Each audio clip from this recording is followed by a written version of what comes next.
Abdullahi Umar Ganduje, National Chairman of the All Progressive Congress APC, has criticized the performance of the new Nigeria's People Party NNPP in Kano, asserting that many supporters of Senator Rabiu Musa Kwankwaso, the NNPP's presidential candidate, are delusioned.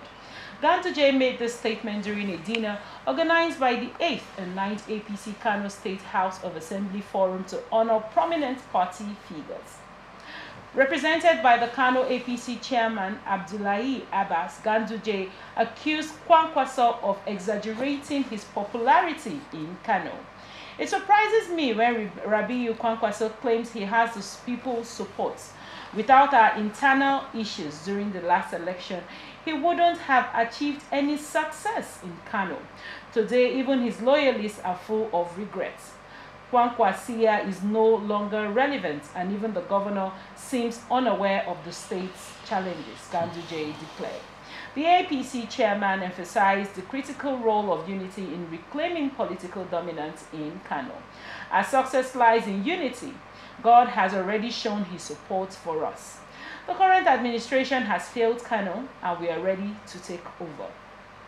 The next election will be straightforward for us, he said.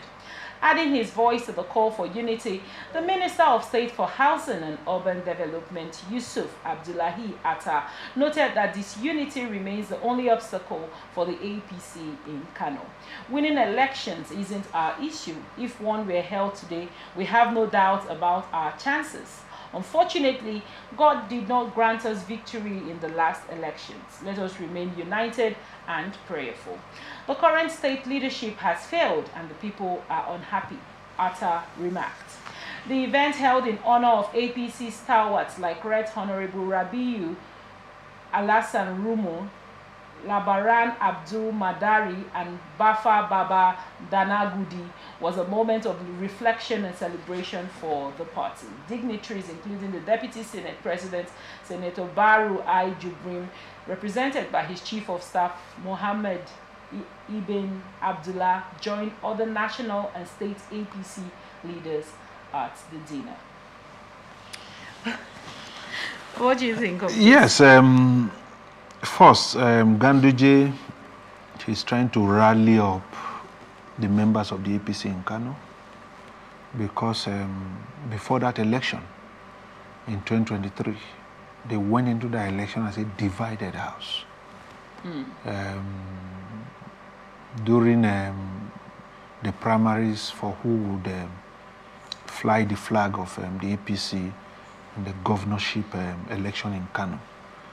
And it is always said that a divided house would not stand when it comes to elections. I think all of this is just to rally around the APC, bring them together, see how the aggrieved members can come back to the fold.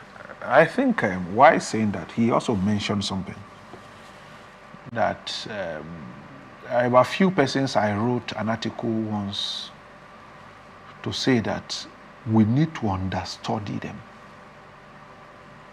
in elections, how they win elections. Rabiu Musa Kwankwaso is one of them. Remember, Kwankwaso was the one who brought Ganduje to become his deputy.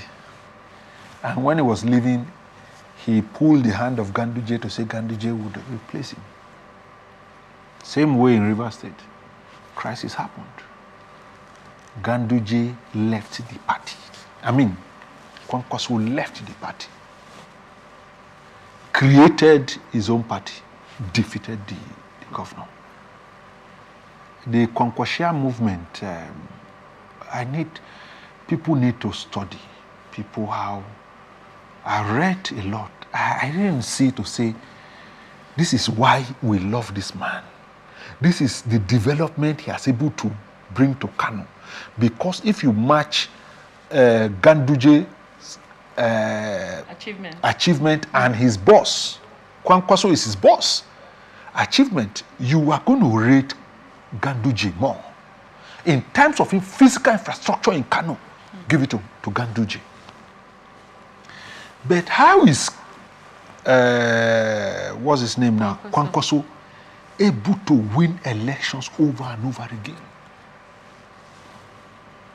He won that election with more than 200,000 votes.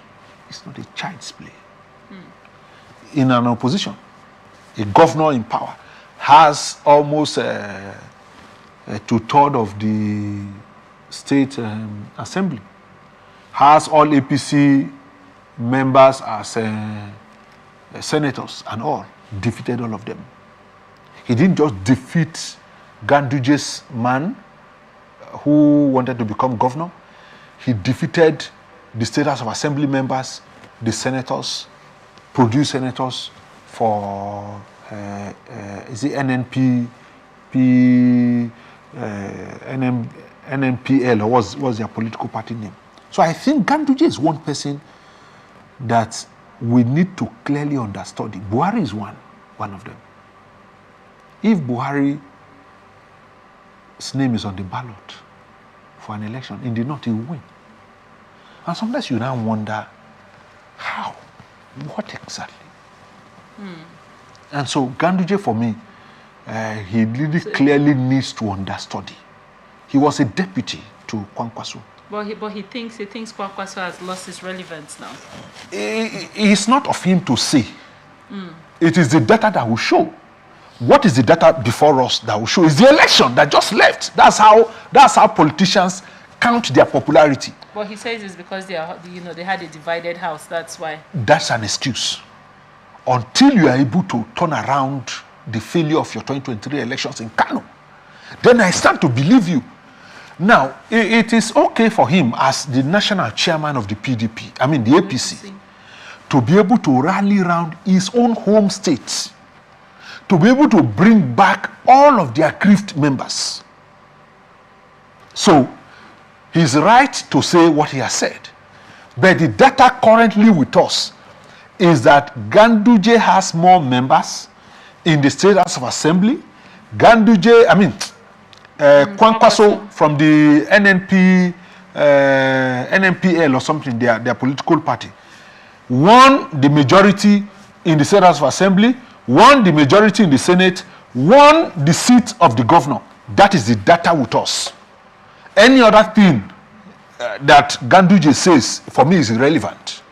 Yes, in the circle of the APC where they organize that meeting for them to close the rank, yes, all parties should go into it. Till today, the PDP has not been able to recover from its crisis of 2023. And I expected that things like this should begin to happen across the state before you get to the national level.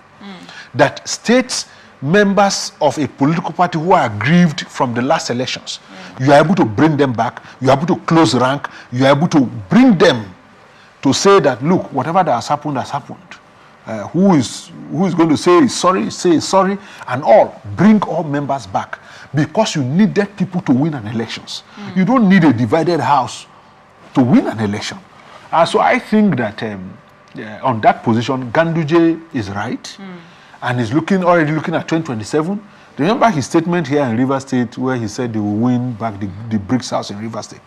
So I think that as a party, it's good that he rally around his members, rally around all of their aggrieved members, rally and try to also bring in new members, new converts. And in doing that, he's also right to downplay, to say that the current governor from the Kwankwaso's party, they are underperforming. And so he's right to say what he has said. But I think that Kwankwaso is one politician from the north that you cannot just wave away, especially in Kano. He will win an election anytime, any day. He was in the APP then that collapsed to form the APC. He won an election. Right. He came to PDP, he won an election. He left to APC, he won an election. He left the APC again, came back to his new political party, won that elections. And so for me, those things for me are not fluke. They are not something somebody just sits and it happened, or it's just providence falling on your... No! Kwankwaso is one person that one should understudy. But I think that if the APC wants to take over Kano, they need to do more than what they are doing, because defeating Kwankwaso in Kano is like pushing Kano to another region. Thank you so much for your insight on that one.